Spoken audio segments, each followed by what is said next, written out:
Muy buenos días a todos, mis amados hermanos. El Señor les bendiga en esta preciosa mañana. Damos gracias a Dios que nos permite estar congregados en su nombre una vez más. Y les invito a que abran sus Biblias en el Evangelio de Mateo, en el capítulo 6. Y vamos a empezar a ver los versos 9 al 15. Mateo capítulo 6, versos 9 al 15. Abra ahí su Biblia, por favor. Y vamos a empezar a examinar el Padre Nuestro, que es una oración que enseñó nuestro Señor Jesucristo, ¿verdad? Y que obviamente tiene una enseñanza preciosa para nuestras vidas. Esta es la oración modelo. Y el día de hoy vamos a empezar a examinarlas. Obviamente, como es un pasaje tan precioso y tiene tanta enseñanza, nos va a tomar varias semanas poder examinarla en su totalidad. Vamos a leer la palabra de Dios. Dice así la Escritura: ustedes pues oren de esta manera: Padre nuestro que estás en los cielos, santificado sea tu nombre. Venga tu reino. Hágase tu voluntad, así en la tierra como en el cielo.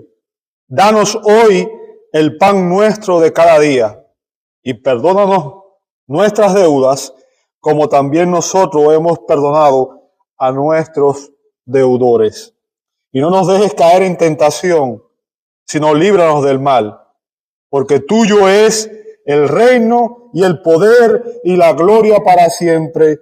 Amén. Porque si ustedes perdonan a los hombres sus transgresiones, también su Padre Celestial les perdonará a ustedes. Pero si no perdonan a los hombres, tampoco su Padre les perdonará a ustedes sus transgresiones. Nuestro Dios, estamos en esta mañana agradecidos por tu gracia, por tu misericordia, por el cuidado, Señor, que tienes de tu pueblo. Gracias por la obra de nuestro bendito Señor Jesucristo.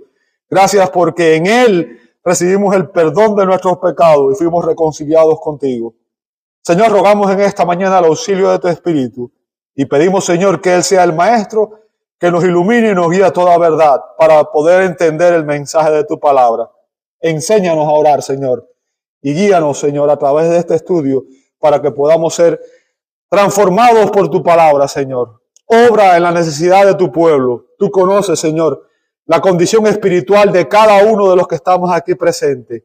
Señor, ministranos por el poder de tu Espíritu. Lo rogamos en el nombre de Jesús y te damos gloria. Amén y amén. Pueden ocupar sus asientos, hermanos.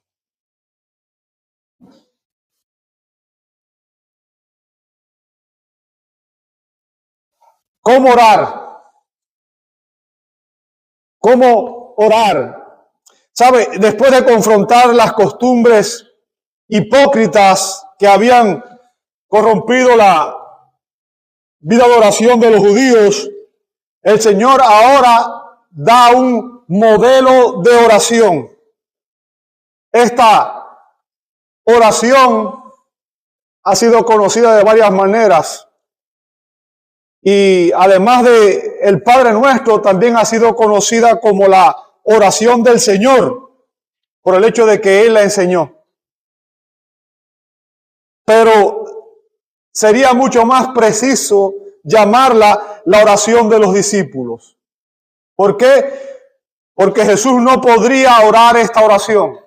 ¿A qué me refiero? Bueno, en esta oración se incluye una petición por el perdón de los pecados. Y Jesús no tenía pecado.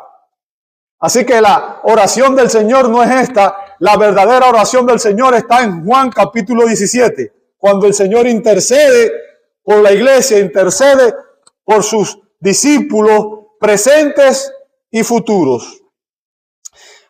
Jesús dio esta oración a petición de uno de sus discípulos. Según vemos en el Evangelio de Lucas, en el capítulo 11, verso 1, aconteció que estando Jesús orando en cierto lugar, cuando terminó, le dijo uno de sus discípulos: Señor, enséñanos a orar, así como Juan enseñó también a sus discípulos.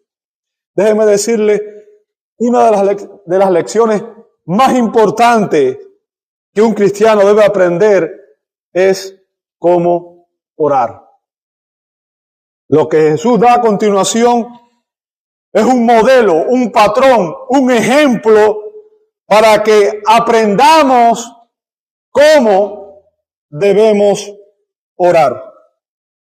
Jesús le respondió a este discípulo y a los que escuchaban allí aquel día en el sermón: ustedes pues oren de esta manera. Ahora, como declara David F. Byrne, una de las grandes ironías de la historia de la iglesia es que el Padre Nuestro, enseñado para poner fin a las vanas repeticiones, se haya convertido en la oración más repetida por la cristiandad. Ustedes saben que la tradición católica enseña que si una persona hace algo y comete un pecado, se le instruye que debe orar el Padre Nuestro en repetidas ocasiones, ¿verdad? Y precisamente una de las prácticas que Jesús estaba confrontando eran las vanas repeticiones. Esta no es una oración para ser recitada o repetida. Y otra vez tenemos que examinar el propósito por el cual Jesús dio esta oración. No fue para recitarla, fue para enseñarnos un modelo de oración. Esta es precisamente eso, es un modelo de oración, un ejemplo de cómo orar. Y mediante esta oración aprendemos los elementos de la oración. Aprendemos cómo se debe orar. Jesús enumera 8 elementos esenciales en la oración en este precioso pasaje. Jesús enumera 8 elementos esenciales en la oración. Y obviamente el día de hoy vamos a examinar solamente el primero. Y el día de hoy vamos a ver en primer lugar la paternidad de Dios. La paternidad de Dios. Y obviamente cuando hablamos de paternidad nos referimos a la relación entre un padre y un hijo. Bien. Con relación a la paternidad de Dios, vamos a examinar algunas cosas que son relevantes con relación a quién es nuestro Padre. Y vamos a examinar la misericordia de Dios y la majestad de Dios. La misericordia de Dios y la majestad de Dios. Vamos a empezar con la misericordia de Dios. La misericordia de Dios. Jesús comienza diciendo, Padre nuestro. Ahora, inmediatamente desde este punto, aquí Jesús está invocando al Padre. Esta es una invocación. Empieza apenas su oración. Y Jesús nos recuerda la necesidad de la conversión, la necesidad de la salvación para poder clamar a Dios, para poder llamar a Dios nuestro Padre. Déjeme decirle, el Padre Nuestro es una oración que solo un discípulo de Jesucristo puede orar. Y ahorita voy a explicar a qué me refiero. Bueno, déjeme enfatizar algo. Debido a la caída de Adán, nuestro primer padre, usted sabe que de Adán desciende toda la raza humana, ¿cierto? Adán fue el primer padre de la humanidad. Y de Adán desciende toda la raza humana. Por tanto, debido a la caída de nuestro primer padre, Adán, ninguna persona que nace en este mundo, con la sola excepción de Jesucristo, puede llamar a Dios su Padre espiritual. Ninguna persona puede llamar a Dios su Padre espiritual. Jesús dijo a los hipócritas religiosos judíos que él confrontó precisamente en el contexto. Jesús les dijo en Juan 8:44, ustedes son de su padre el diablo y quieren hacer los deseos de su padre. Ellos pensaban que eran hijos de Dios, ¿sabe? Y ese es el concepto popular. Muchas personas creen y afirman Todos somos hijos de Dios. Ahora, hay una parte de verdad y hay una parte de error en esa afirmación. No todos somos hijos espirituales de Dios. No todos somos hijos espirituales de Dios. Déjeme decirle, esta primera frase del Padre Nuestro destruye la falsa paternidad espiritual universal de los creyentes. La idea de que todos somos hijos de Dios. Los líderes religiosos judíos creían que ellos eran hijos de Dios, pero Jesús les dice que en realidad ellos eran hijos del diablo. Ahora, déjame decirte algo. Usted quizás no lo sabía porque usted y yo nacimos muertos espiritualmente y éramos ignorantes en cuanto a las cosas espirituales. Pero Dios tampoco era nuestro Padre espiritual. Nadie nace siendo un hijo de Dios espiritualmente hablando. El diablo era nuestro padre espiritual. Todos nacimos bajo el reino de las tinieblas. Ya dije, con la sola excepción de Jesucristo, desde la caída de Adán, todo hombre que ha nacido en este mundo nace muerto espiritualmente. Nace en el reino de las tinieblas. Todos nacimos muertos espiritualmente, dice Efesios capítulo 2, verso 1. Estábamos muertos en nuestros delitos y pecados, en nuestras transgresiones. Y éramos ciegos y sordos espirituales. Estábamos destituidos de la presencia de Dios, dice Romanos 3:23. Por cuanto todos pecaron, están destituidos de la presencia de Dios. O sea, ningún ser humano tiene acceso a la presencia de Dios porque está en pecado. ¿Bien? Y no teníamos comunión con Él. Así que la idea de que todos éramos hijos de Dios es errada.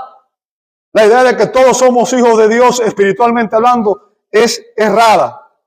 Solo por la gracia y la misericordia de Dios, un día Dios nos llamó a salvación y usted y yo fuimos trasladados del reino de las tinieblas al reino de su Hijo, como dice el apóstol Pablo en Colosenses 1:13.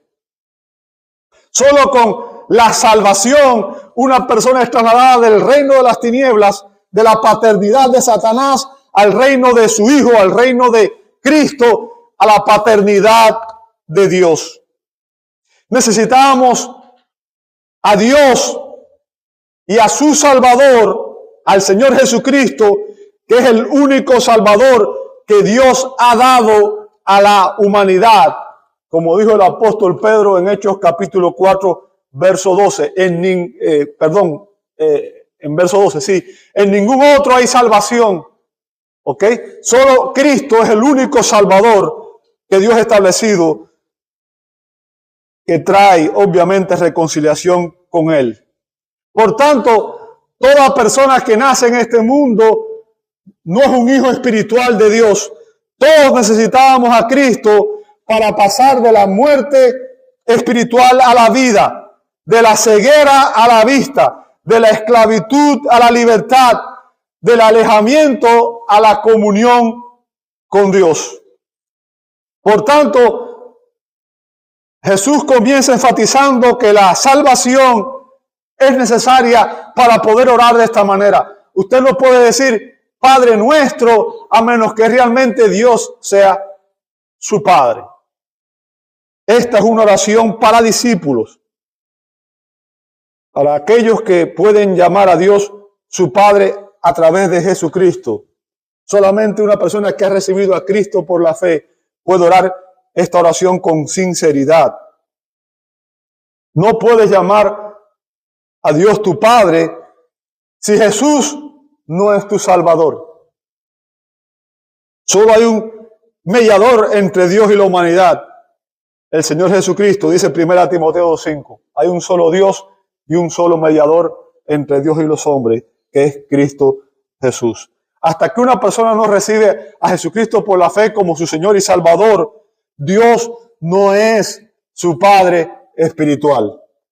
Así que de inmediato, lo primero que Jesús nos recuerda es la necesidad de la salvación. Esta es una oración para los discípulos de Cristo. Entonces, cuando un discípulo comienza con Padre Nuestro, ¿qué tipo de cosas deberían venir a su mente? ¿En qué deberíamos pensar? Bueno, lo primero que deberíamos pensar es en la misericordia de Dios. En la misericordia de Dios.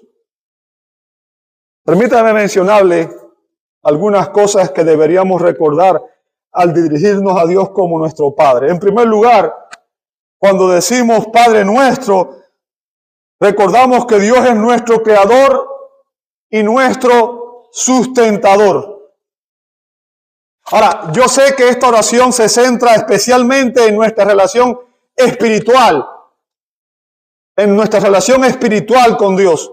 A Dios como nuestro Padre espiritual. Se centra en el hecho de que usted y yo somos hijos de Dios. Pero el punto que estoy haciendo es que solo los cristianos conocemos a Dios como nuestro Padre en más de un sentido. Toda la raza humana comparte algo en común. Y es que Dios es nuestro Padre en términos de creación. Si usted lee, por ejemplo, en Malaquías 2.10, el profeta Malaquías hace las siguientes preguntas. ¿No tenemos todos un mismo Padre?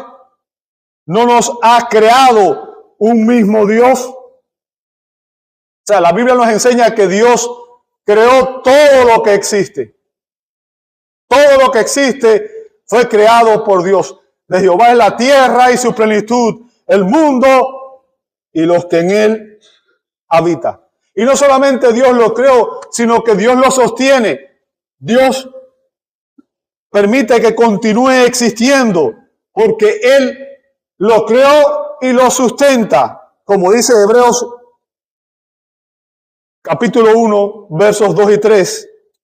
Dice que a través del Hijo, por medio de quien Dios hizo también el universo, que Él es el resplandor de su gloria, la expresión exacta de su naturaleza, y sostiene todas las cosas por la palabra de su poder.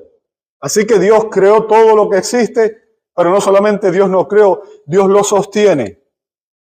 Así fue como surgió el universo y como surgió la raza humana. Y es como sigue existiendo, como continúa existiendo. Todos los seres humanos tenemos esto en común. Dios nos creó. Dios nos creó. Dios es nuestro Padre en el sentido de la creación. Fuimos creación de Dios. Somos creación de Dios. Sin embargo, Pablo establece una distinción dentro de la raza humana. En Romanos 1, 19 al 21 dice, pero lo que se conoce acerca de Dios es evidente dentro de ellos, pues Dios se lo hizo evidente, porque desde la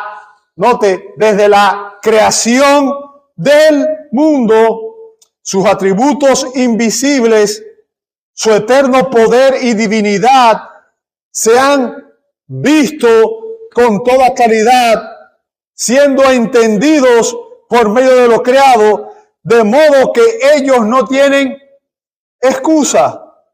Pues aunque conocían a Dios, no lo honraron como a Dios, ni le dieron gracias, sino que se hicieron vanos en su razonamiento y su necio corazón fue entenebrecido. O sea, aquí está diciendo que la creación evidencia al Creador y que todo hombre,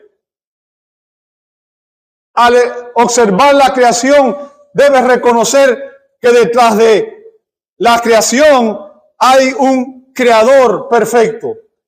Detrás del diseño hay un diseñador. Detrás de las leyes hay un legislador. Detrás del orden hay alguien inteligente que ordena.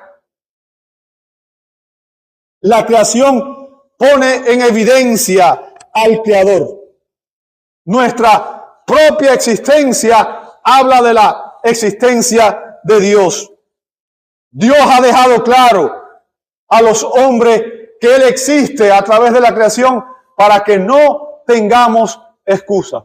De hecho, Dios nos creó a su imagen y semejanza, y a pesar de que el pecado ha distorsionado esa imagen en nosotros, todo hombre tiene de alguna manera conciencia de que hay algo superior, y en todas las culturas se adora de alguna manera, y muchas veces falsa, tristemente, pero todo el mundo es consciente de que hay un creador. Y es por eso que Pablo usa este argumento y dice, de modo que no tienen excusa. Nadie puede decir que no tiene conciencia del hecho de que hay un creador. Todos los hombres tienen este conocimiento inherente de que Dios existe. Dios fue quien lo puso en nosotros por medio de la creación. Pero note lo que dice Pablo. Tristemente, gran parte de la humanidad rechaza al Creador y adora la creación. ¿Sabe? Todo ese culto de defender la tierra y el planeta, la tierra es nuestra madre, y vamos a defender el planeta y todo lo demás. Eso es un culto diabólico. Yo quiero que usted entienda eso. Usted no puede proteger la tierra, ¿sabe por qué? Porque la tierra fue maldita por Dios. Y aunque usted haga todo por protegerla, la Biblia dice claramente que algún día Dios va a venir y va a destruir el planeta. ¿Bien? Y no estoy diciendo con eso que no debemos cuidar las cosas ni protegerlas. No me malinterprete. A lo que me refiero es que es un culto lo que hay detrás de eso. Un error. Porque los hombres adoran la creación, adoran animales, adoran en vez de al Creador. Nosotros, por la gracia y la misericordia de Dios, adoramos y servimos al Creador, no a la creación. Y así cuando oramos a nuestro Padre, recordamos en primer lugar que Dios es nuestro Creador y Dios es nuestro sustentador. Yo quiero que usted tenga conciencia de que si usted tiene vida hoy, si usted tiene aliento de vida, es porque Dios lo sostiene. Es por la voluntad de Dios. Es por la gracia y la misericordia de Dios. En segundo lugar, también nos recuerda la suficiencia de nuestro mediador, del Señor Jesucristo. Porque ahora puedo dirigirme a Dios no solamente como mi Padre en el sentido de creación, sino que puedo dirigirme a Dios como mi Padre en otro sentido, y es el sentido espiritual. Él no es solo mi Padre porque me creó, sino también es mi Padre porque me salvó, me redimió, me transformó y me dio una nueva vida. Un creyente es una persona que ha sido transformada, que ha sido regenerada y ahora es una nueva creación, dice el apóstol Pablo en 2 Corintios 5:17. Forma parte de un nuevo grupo de hombres y mujeres redimidos que adoran al Creador. Esto significa que Jesucristo, el Hijo eterno de Dios, la segunda persona en la Trinidad, descendió del cielo, vino a la tierra, vivió por nosotros, murió por nosotros, resucitó por nosotros y nos salvó de nuestra condición perdida. Hizo todo esto simplemente, no solo para librarnos de Dios como juez, sino que también lo hizo para reconciliarnos con Él y para que pudiéramos ser adoptados en la familia de Dios, para que pudiéramos ser reconciliados con Dios. Debido al pecado, todo hombre nace muerto espiritualmente. Debido al pecado, todo hombre nace separado de Dios. Pero cuando una persona recibe a Jesucristo por la fe, sus pecados son perdonados porque Dios cargó en Cristo el pecado de todos nosotros. El apóstol Juan en 1 de Juan dice, miren cuán gran amor nos ha otorgado el Padre, que seamos llamados hijos de Dios. Y eso somos. Por esto el mundo no nos conoce, porque no lo conoció a Él. O sea, las personas del mundo no conocen a Dios. No todos son hijos espirituales de Dios. Todos somos hijos de Dios por creación, pero no todos somos hijos espirituales de Dios. Solamente aquellos que han sido reconciliados con el Dios viviente a través de la fe en Cristo, hemos sido adoptados en su familia y ahora somos hijos de Dios. Y esta salvación habla del amor de Dios. Como dice Juan, miren cuán gran amor nos ha otorgado el Padre. ¿Sabe? La salvación de principio a fin inicia con el Padre. ¿Ok? Somos salvos por la obra de Dios, el Dios Trino. Si usted lee el libro de Efesios, en el capítulo 1, versos 3 al 14, Pablo está hablando de la salvación. Y esta salvación habla del amor de Dios.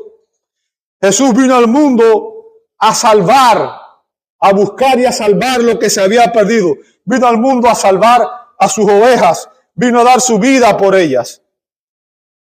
Fuimos redimidos, fuimos comprados de nuestro estilo de vida pecaminoso por la sangre de Jesucristo.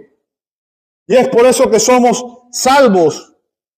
Así fue como llegamos a conocer a Dios y como llegamos a relacionarnos con Dios. Porque Él, o sea, Jesús, pagó el precio por nuestros pecados, por la condena, para que no sufriéramos la ira y el castigo de Dios. Jesús pagó el precio para que cada creyente en todo el planeta, a lo largo de los siglos, fuera reconciliado con el Padre. Con su sangre, Jesús nos compró, nos redimió para Dios. Y ahora podemos usted y yo proclamar que Dios no es solo nuestro Creador, sino que también es nuestro Padre espiritual. El Padre de todos los que han recibido a Jesucristo como su Señor y Salvador. Y que son una nueva creación. Cuando oramos Padre Nuestro, recordamos la misericordia de la adopción.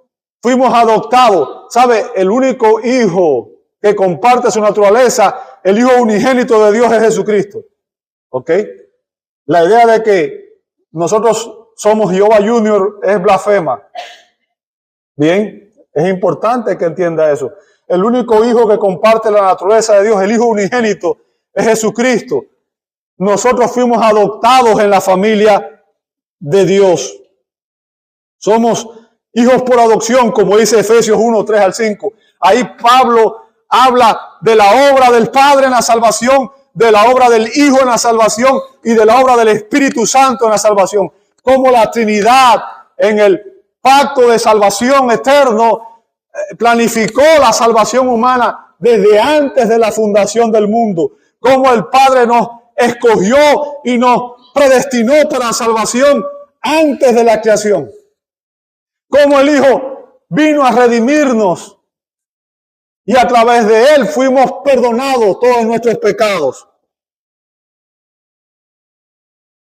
Así que ahora, a través de Cristo, somos adoptados en la familia de Dios y tenemos todos los derechos y privilegios de un hijo adulto en la familia de Dios. Y como dice la Escritura, todo cristiano participa de la herencia del cielo, dice Efesios 1:11. O sea, tenemos una herencia eterna, la misma herencia que el Padre le dio al Hijo, a Cristo. Somos coherederos juntos con el Señor Jesucristo Como dice también Romanos 8:17.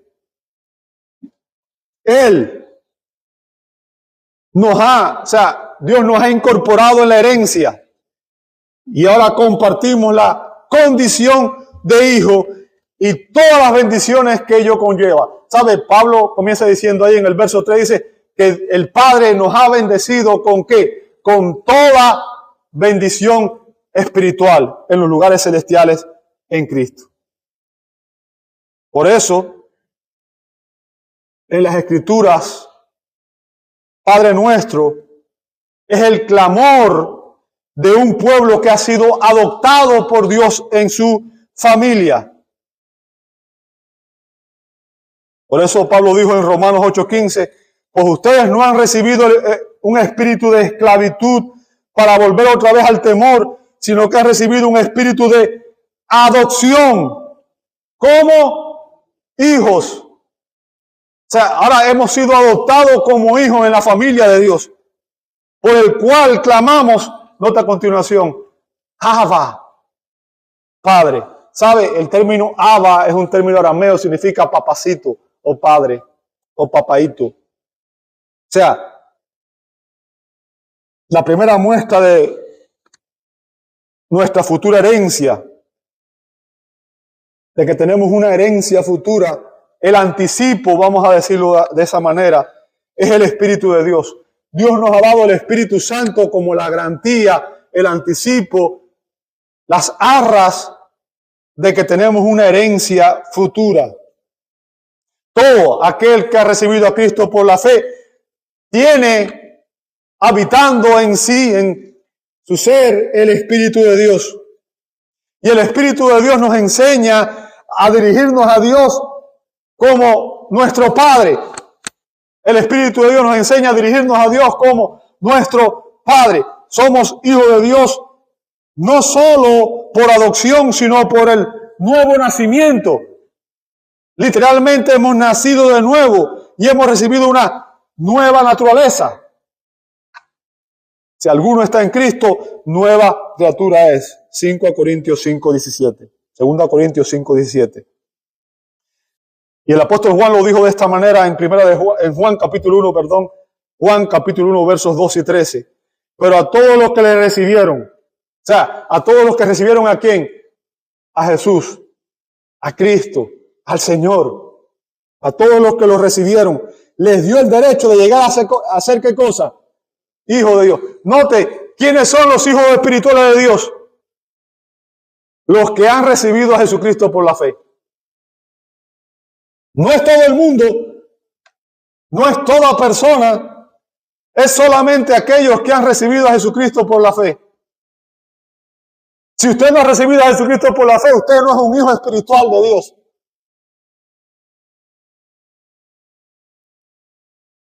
Es decir, a los que creen, nota el término, a los que creen en su nombre. Creer es la convicción interna. Entiendo de que sin Cristo estaba perdido, era un pecador perdido, y ahora entiendo que Cristo es el único mediador entre Dios y los hombres, que Cristo es el camino, la verdad y la vida, y que no hay otro medio para ser salvo que venir a los pies de Cristo. Ahora note lo que dice el verso 13, porque esto es importante que usted lo entienda. Que no nacieron de sangre, ni de la voluntad de la carne, ni de la voluntad del hombre, sino de Dios. O sea, este nuevo nacimiento, hermano, no es algo que un hombre, una persona pueda lograr por esfuerzo propio. Este nuevo nacimiento es una obra sobrenatural, es una obra divina, es algo que solamente Dios puede hacer en el corazón de los pecadores. Ustedes han experimentado un nuevo nacimiento que no se explica por razones naturales. No se explica por razones naturales. No se explica por esfuerzo humano, ni por voluntad humana. No podemos nacer de nuevo porque simplemente lo queremos. Tiene que venir de lo alto.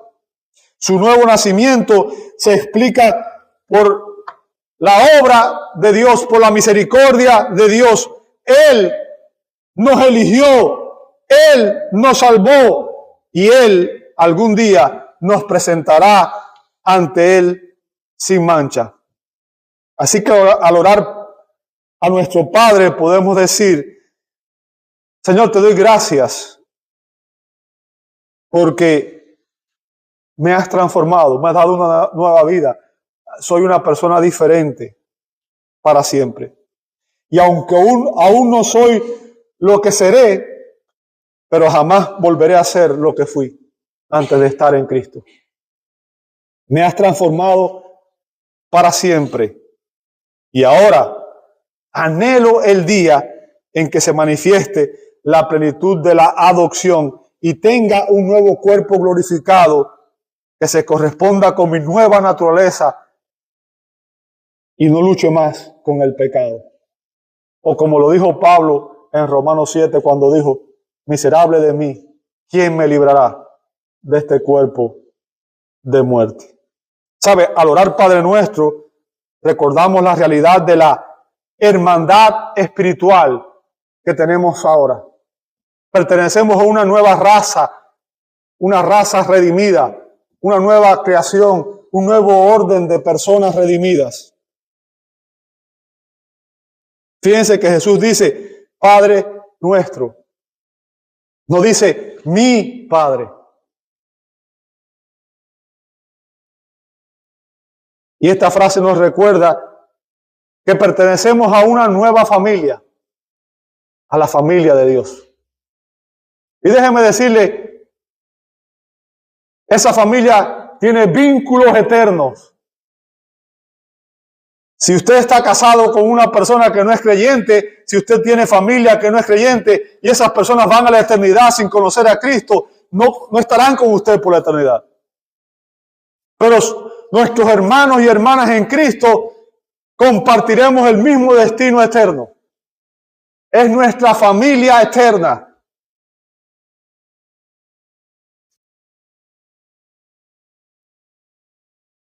Ahora, no me malinterprete, no hay nada malo en las oraciones individuales. Pero en esta oración modelo, el Señor nos enseña que toda la familia está presente. Por eso dice, Padre Nuestro. Y Dios nos recuerda que no solo nos ha unido a sí mismo, ahora como Padre, que tenemos una relación filial con Él es nuestro Padre y somos sus hijos espirituales, sino que también nos ha unido para siempre a una familia espiritual. A una familia a quien debemos amar y por quien debemos velar. Tenemos una conexión sobrenatural y eterna.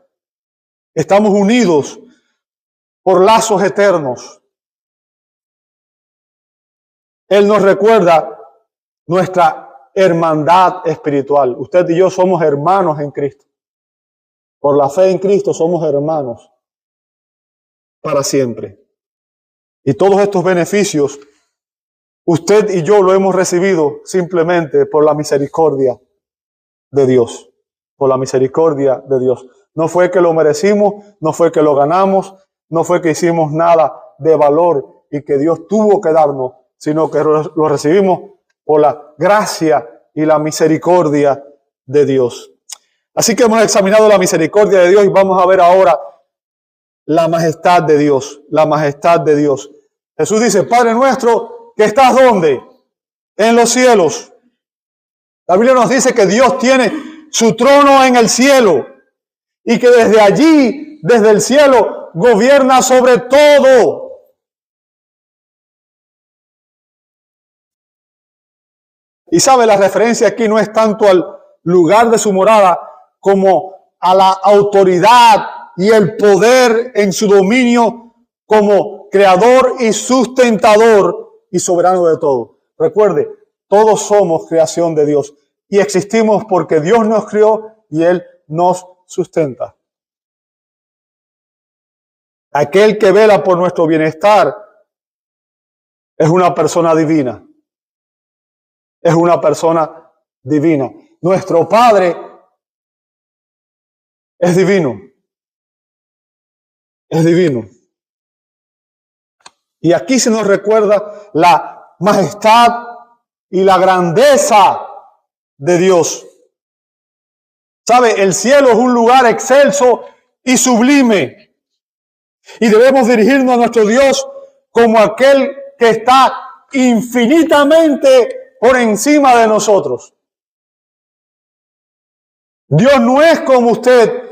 Dios no es como yo. Él no es como nosotros. ¿Sabe? A mí me da gracia porque muchas veces tenemos acciones que son... Respetamos mucho a los jefes en el trabajo, ¿verdad? A las autoridades muchas veces. Y sin embargo, cuando nos presentamos ante Dios, tratamos a Dios como si fuera un viejito bonachón que podemos hacer con él cualquier cosa y manipularlo. Y no nos damos cuenta que estamos ante el Dios de la gloria. La iglesia de hoy no entiende la majestad y la gloria de Dios. Dios no es como nosotros.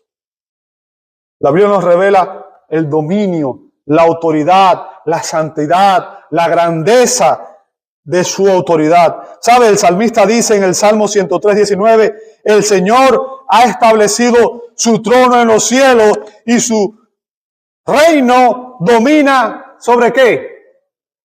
Sobre todo. Sobre todo. ¿Sabe? ¿Tiene usted conciencia de eso, de que Dios domina sobre todo? A veces no le parece a usted que el mundo está como loco y fuera de control. Como que no hay sentido. El salmista en el Salmo 115:3 dice, nuestro Dios está en los cielos. Él hace lo que le place. Lo que le place. Déjeme decirle algo. Los hombres resisten la voluntad revelada de Dios. ¿A qué me refiero? Dios ha revelado su voluntad en la Escritura y muchos hombres obviamente contradicen lo que Dios ha revelado en la Escritura. Los hombres pueden resistir la voluntad revelada de Dios, pero déjame decirte algo, los hombres no pueden resistir el decreto de Dios. No pueden resistir la voluntad de decreto de Dios. Cuando Dios determina algo, nadie se lo puede impedir. Nadie. ¿Sabe? Es increíble, pero las palabras teológicas más profundas del Antiguo Testamento vinieron de un rey pagano, de un incrédulo al que Dios disciplinó. ¿Me escuchó? Es increíble. O sea, su enseñanza parece la de un teólogo de primer nivel y era un rey pagano. Escuche las palabras de Nabucodonosor en Daniel 4:34-35. Dice, pero al final de los días yo, Nabucodonosor, alcé mis ojos al cielo y recobré mi corazón. O sea, déjeme explicarle el contexto. Nabucodonosor se había exaltado a sí mismo. Y Dios le dio una probadita porque él quería darse gloria a sí mismo, ¿verdad? Él había hecho los jardines colgantes de Babilonia y la ciudad era preciosa, el imperio era más grande, Dios lo había exaltado. Y él creyó que todo eso, ese poder, era porque él tenía el poder. Y Dios le dio una probadita y lo mandó 7 años a portarse como un animal. Y dice, y recobré mi corazón y bendije al Altísimo, y alabé, escucha estas palabras, parecen las palabras de un teólogo, ¿cierto? Y alabé y glorifiqué al que vive para siempre. Note a continuación, porque su dominio es un dominio, ¿qué cosa? Eterno. Eterno. Y su reino permanece de generación en generación. Todos, escuche bien esto, todos los habitantes de la tierra son considerados como nada, mas Él actúa conforme a su voluntad en el ejército del cielo y entre los habitantes de la tierra. Nadie puede detener su mano ni decirle qué has hecho. ¿Sabe? Esta es la confesión de un hombre rebelde, orgulloso, ególatra, que pensó que podía retar a Dios. Y al final da estas palabras que nos enseñan algo. ¿Sabe? El mundo no está fuera de control. El mundo no está fuera de control. Por eso cuando Jesús dijo en los cielos, nos recuerda el dominio de Dios, la soberanía de Dios. Dios gobierna sobre todo y tiene autoridad sobre todo. Todo lo que ocurre en tu vida, de alguna manera, es por la voluntad de Dios, ya sea su voluntad directiva o su voluntad permisiva. Y también nos recuerda aquí, al decir que estás en los cielos, la trascendencia de Dios. Significa que Dios está más allá y fuera de su creación. O sea, la idea panteísta de que Dios es todo y todo es Dios no es bíblica. ¿Ok? Usted y yo no somos Dios.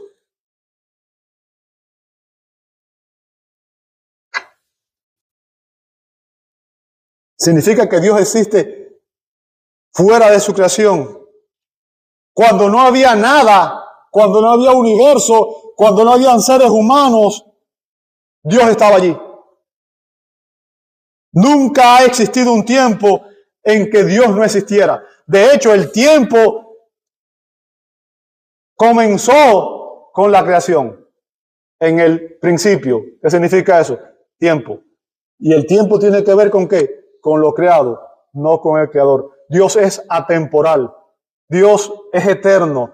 Y en la eternidad no hay tiempo.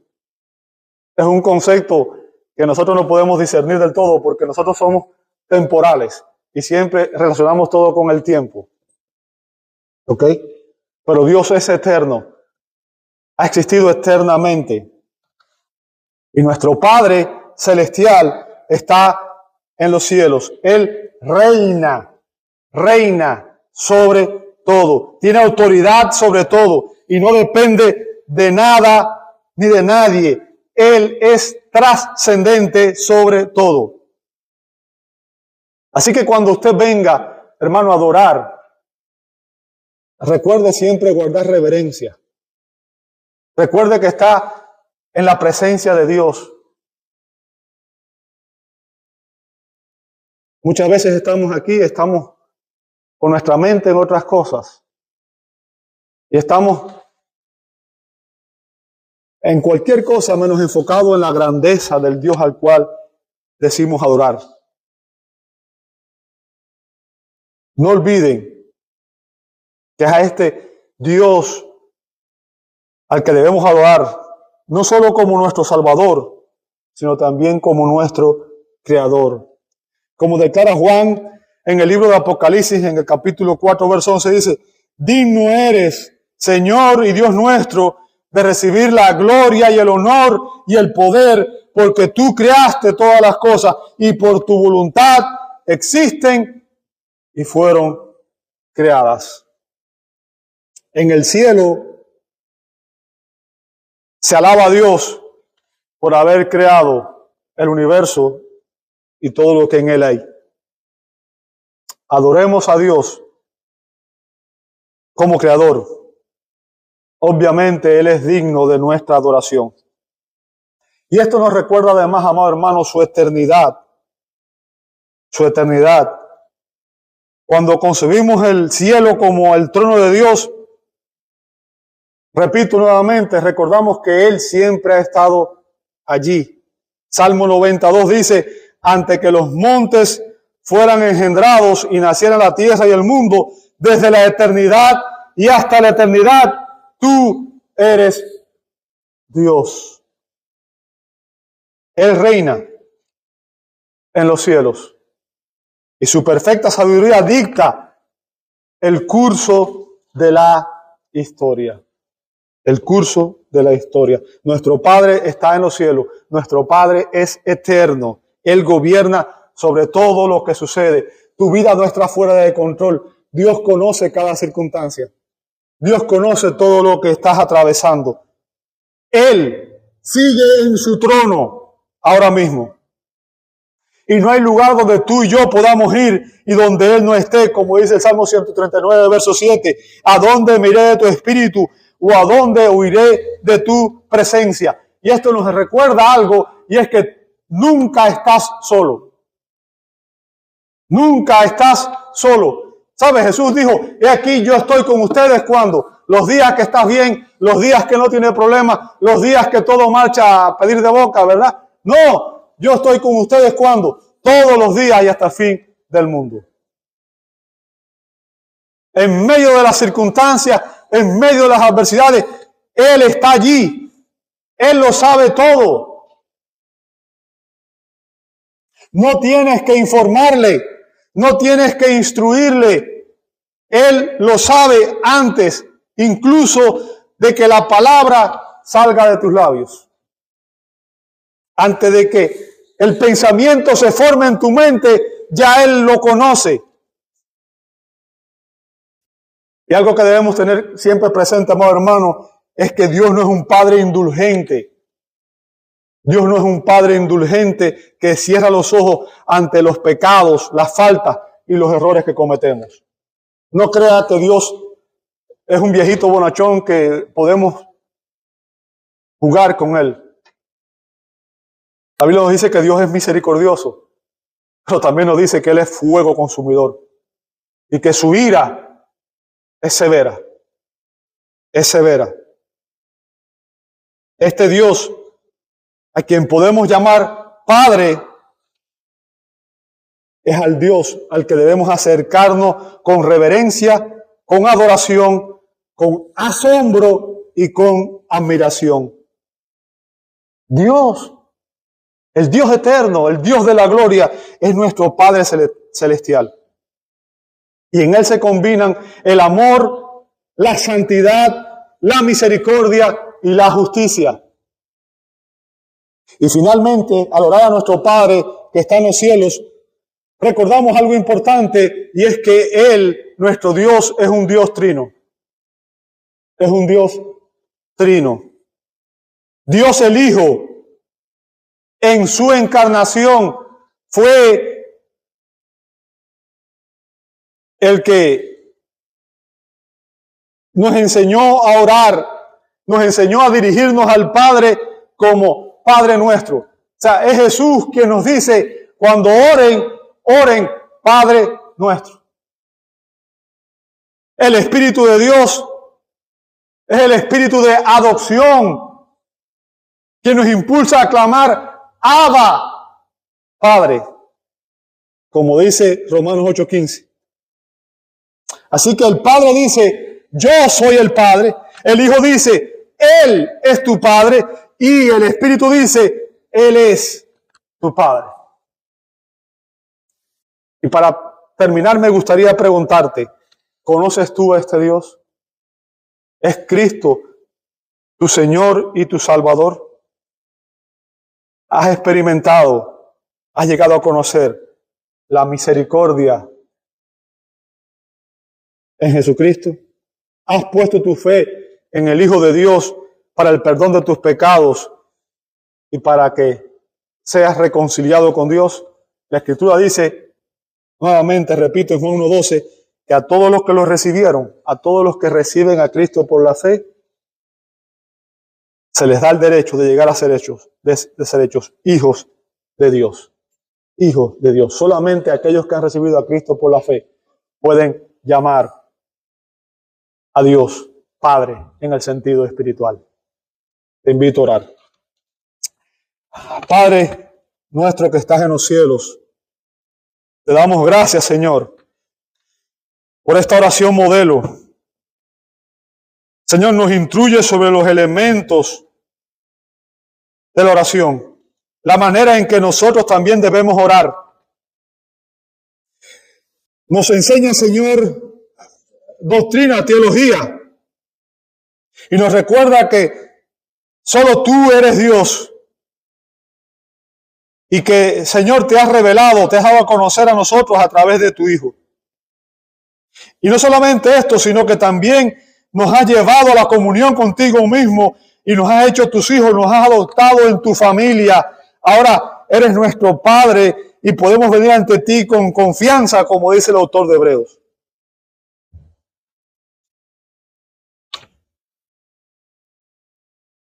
Somos tus hijos por adopción, pero también, Señor, por regeneración. Y tú, Señor, por tu Espíritu, nos enseñas a orar de una manera diferente. Señor, que esta enseñanza se arraigue en lo más profundo de nuestros corazones y que transforme nuestra forma de orar. Que tengamos conciencia de aquel a quien oramos.